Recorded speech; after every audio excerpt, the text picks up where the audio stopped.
Halo guys, selamat malam, selamat datang di N92 Channel. Kali ini kita berada di tengah-tengah rawa pening di Tuntang. Ini tepatnya di Jembatan Biru dan ini adalah ujung jembatannya.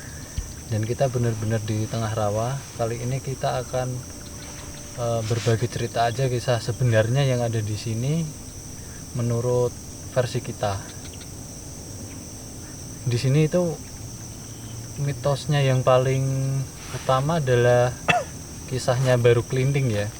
Jadi Baru Kelinting sendiri itu mungkin Batul bisa menjelaskan seperti apa Baru Kelinting itu dan kisahnya itu bagaimana yang sebenarnya. Jadi Baru Kelinting itu awalnya menurut cerita setempat hingga sudah melegenda di Indonesia itu sosok naga. Sosok naga apa sosok ular ya, Mbak? Ular besar ya, itu naga itu tadi. Ular lah, pokoknya ular. Terus dia itu kan pernah menjelma menjadi anak kecil. Nah, ceritanya itu anak kecil itu sangat Sakti. bukan karena saktinya ya, tapi sangat dibenci oleh masyarakat setempat. Ya. Hingga dia itu orang yang teraniaya. Oh, sebentar, Mbak. Kayak itu ada yang cerita kayak anak haram gitu apa gimana ya? Nanti itu versi yang lain ya. Versi sekarang yang menurut cerita legenda yang berkembang itu semacam anak yang tidak diinginkan di sebuah pedesaan. Ya, pedesaan itu hingga suatu kejadian dia melakukan sayembara. Dia itu menancapkan lidi, siapa yang kuat mencabutnya. Kalau tidak kuat dia, jadi warga setempat itu ngasih makan kepadanya. Karena dia sangat kelaparan waktu itu kan, nggak ada yang mau ngasih. Hingga suatu kejadian tidak ada yang sanggup untuk mencabut lidi itu, sodo lanang kalau orang Jawa itu. Ya sampai saat itu yang sangat berbaik hati terhadap orang itu ada satu perempuan tua yang mau menerimanya. Ketika mau ada sayembara itu, Baru Kelinting itu waktu itu sudah berbicara, sudah mengasih wejangan terhadap simbahnya itu tadi, nanti kalau ada banjir bandang suruh naik lesung. Lesung itu buat numbuk padi waktu itu. Nah, begitu ceritanya, ketika sayembara itu tidak ada yang bisa untuk mencabut lidi lanang itu, sodo lanang itu tadi, ya dia sendiri yang mencabutnya. Terus terjadilah banjir bandang dan menjadi sebuah rawa. Itu kisah yang berkembang ya, seperti itu. Tapi kalau menurut versi saya, versi yang saya tangkap itu ceritanya berbeda. Menurut penerawangannya Batul sendiri gimana yang mungkin yang bisa ditangkap itu? Kalau ceritanya kan dulu itu ada waktu itu ada yang punya gawe mangku yang namanya pusaka keris. Pusaka kerisnya milik Demang setempat atau bisa jadi juru kunci lah gitu. Nah, padahal waktu kalau punya gawe tidak boleh memangku itu. Ceritanya lah itu, menurut saya yang dikatakan pusaka itu sebenarnya itu yang lebih lebih signifikannya itu jangan melakukan perzinaan. Nah, waktu itu ada seorang gadis melakukan perzinahan dengan Demang itu tadi hingga melahirkan sebuah anak. Dan waktu itu, zaman dulu itu suatu keburukan itu diibaratkan dengan ular. Oh, berarti cuma makna kayak Nah, kiasan itu aja kiasan gitu ya. konotasi saja. Kiasannya itu anak haramnya itu dikiaskan ular, dan anak haram itu waktu itu kan kita itu berada di budaya ketimuran itu menjunjung adab, dan adab kita itu tinggi. Ketika ada sesuatu yang melanggar adab itu pasti dibenci oleh masyarakat sekitar. Tapi waktu itu ketika sudah melakukan perzinahan itu, si bapak atau si perzinanya itu tadi kan sudah pergi dari tempat ini, diusir, tapi anaknya masih ada di sini. Anaknya itu di sini itu kan teraniaya karena dia dianggap ular. Ular itu adalah seperti apa ya, kesialan waktu itu gitu loh. Nah, ketika anak itu dianggap kesialan hingga warga itu membencinya, tapi anak itu bertengkara hidup sendiri di kampung sini. Mau nggak mau dia bertahan hidup, dia meminta-minta ke sini, nggak ada yang mengasih.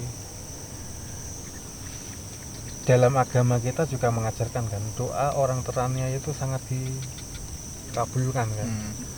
Mungkin dari sakit hatinya karena dia atau orang sudah sangat teraniaya seperti itu, sebenarnya dia tidak melakukan dosa, yang dosa itu orang tuanya. Hingga suatu kejadian dia itu berdoa terhadap Tuhan, hingga Tuhan mengabulkan doanya, hingga menjadikan luapan air itu terus membanjiri kampung ini. Kalau menurut saya seperti itu. Jadi bukan karena itu ular, ada ular. Memang kalau di sini dilihat memang ada ular siluman, ada. Itu kalau ular silumannya itu yang Memang besar. penguasa tuh Ya itu ya awalnya memang itu dari sumber airnya itu memang di situ dulu ada penunggunya itu, seperti sosok ular itu tadi. Tapi soal cerita tentang Baru Kelinteng itu yang saya tangkap seperti itu. kalau yang menguasai sendiri di Wilayah sini. wilayah sini di Rawapening, Malah di sini ratu itu. seorang ratu. Iya. Kalau di sini bukan Baru Kelinteng atau apa itu tadi, tapi sini seorang ratu, seorang perempuan sini. Mungkin tahu namanya. Namanya kurang tahu. Pokoknya pakai asih gitu. Aceh. Nah, ada asihnya. Mungkin kalau di sini kan udah sangat legenda dan terkenal banget ya, Mbak. Iya. Ada suatu kerajaan. Sini memang kerajaan. Kalau kerajaan sini memang kerajaan. Kalau di alam lain mungkin ya. Ini di bawah ini kita lihat itu air terbentang luas, tapi itu sebuah kerajaan besar, ada perkampungannya juga kalau kita lihat. Jadinya menurut kita ini adalah suatu rawa, tapi di alam umat lain itu menjadi sebuah pedesaan, menjadi sebuah kerajaan. Ya, seperti bagaimana kita bertempat aja. Dan di dalam Islam juga itu kan ada sebuah hadis yang mengatakan kerajaan jin itu berada di air. Makanya itu di sini termasuk salah satu kerajaan jin yang sangat kuat. Tapi kalau letaknya sendiri sebelah mana gitu, Mbak? Kalau apa? Maksudnya di Jembatan Biru ini apa yang Enggak, di mana? Jauh, mungkin paling pojok sana. Itu tempat awal kejadiannya di sana. Sini itu hanya apa ya? Pembiasannya saja. Kalau yang di Bukit Cinta itu? Nah, di situ. Tepatnya di situ sebenarnya. Oh, di daerah situ. Ini apa itu, sumber airnya itu berawal dari situ. Dan di Bukit Cinta itu juga ada petilasan dari seorang Raja Brawijaya. Ya, ada sebuah makam juga. Kalau di itu sini bukan makam, itu petilasan. Dulu ceritanya itu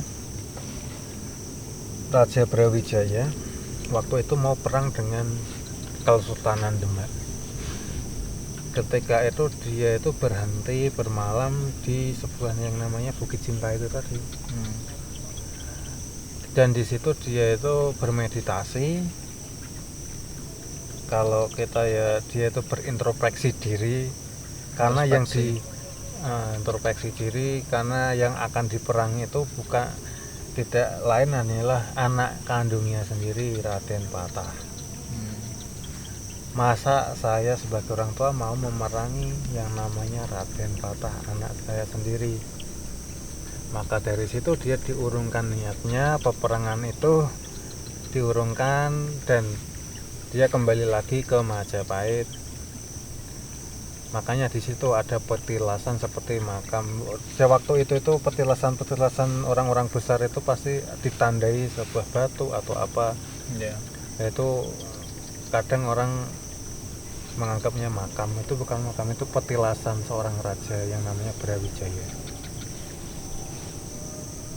Kalau yang di Jembatan Biru ini ada apanya aja, Pak? Oh, kalau di sini ya lumayan Banyak. Itu yang paling pojok sana. Ada banyak. Paling pojok sana itu seperti pasar, gerbangnya juga. Gerbang masuk. Gerbangnya itu ada di sini. Pusatnya itu kerajaan ada di sana.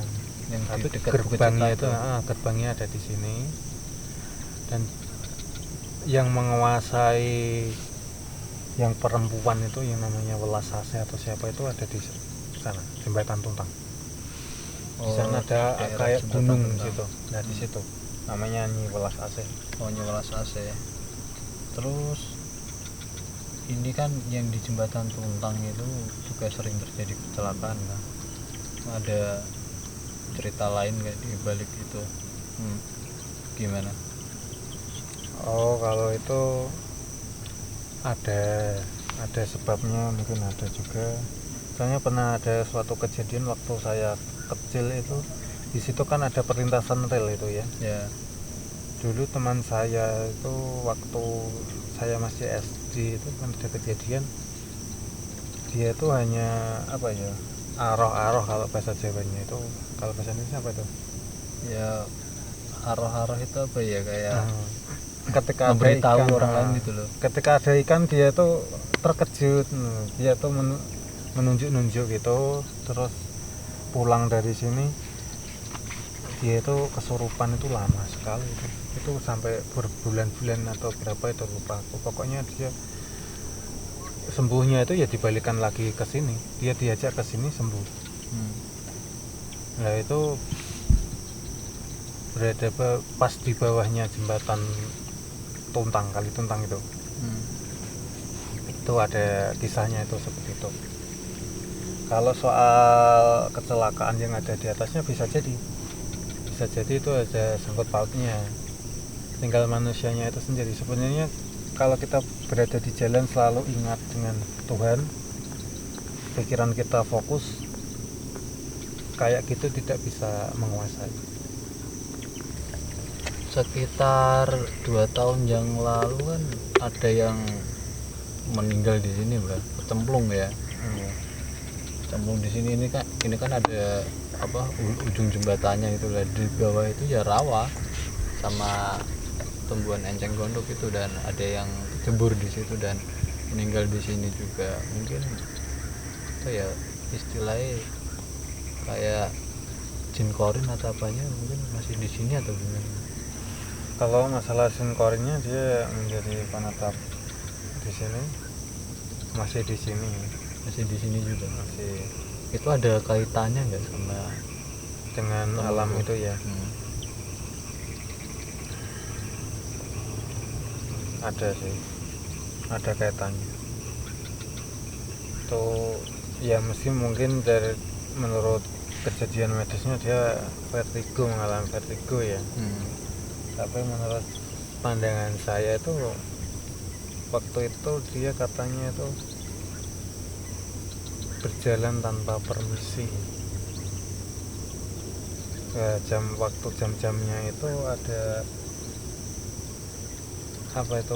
dari kerajaan sini, dari kerajaan gaibnya tuh orang yang termasuk orang pentingnya itu lewat dan dia itu menghalangi jalan.